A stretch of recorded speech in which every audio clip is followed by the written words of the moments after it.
show programado para comer carrapucillas vermellas. Porque vais a poder estar tranquilos. Eu sou un pouco rego. Que os trailamos para aquí? Resulta que as carrapucillas de agora non son como as de antes.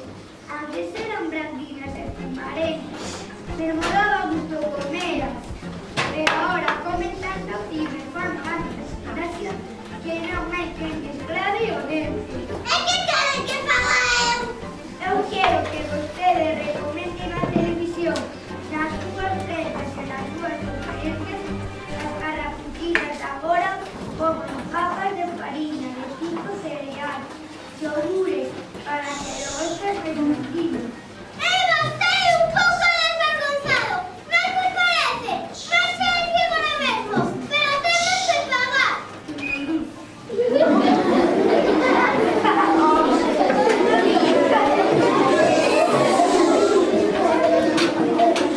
Vaya día que levamos, non compramos unha cadena.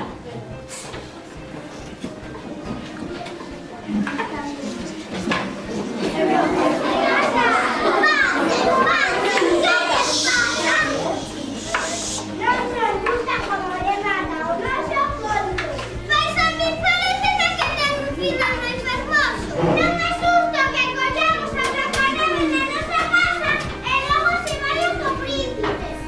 Queremos desfacernos do príncipe e que un de nós se case con Blancanieves.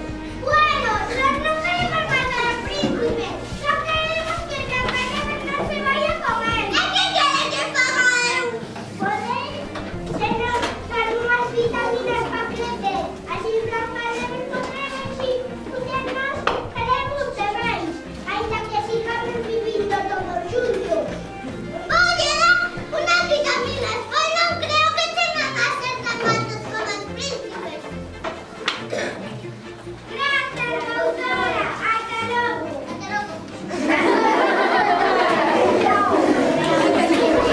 Isto xa non me gusta ni tanto, Vaya negocio. Hagamos un pouco mejor. Mellor é que entendemos e que busquemos outra profesión. As personaxes dos contos non son unha boa invención.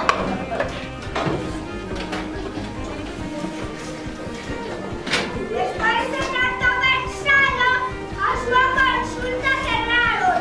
Iso os pacientes eran un pouco raros.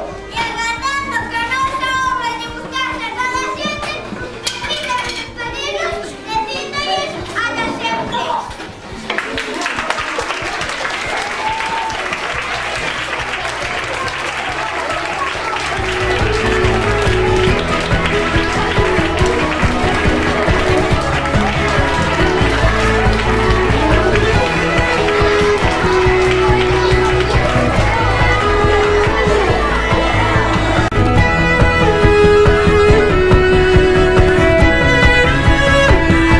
Rapaces e rapazas, pero ainda non nos despedimos porque van a acompañar con instrumentos de percusión o vals número 2 de Xospacumbres. Parece fácil, pero tiveron que dedicar moitas horas para conseguir pegar o ritmo. Un forte aplauso para eles.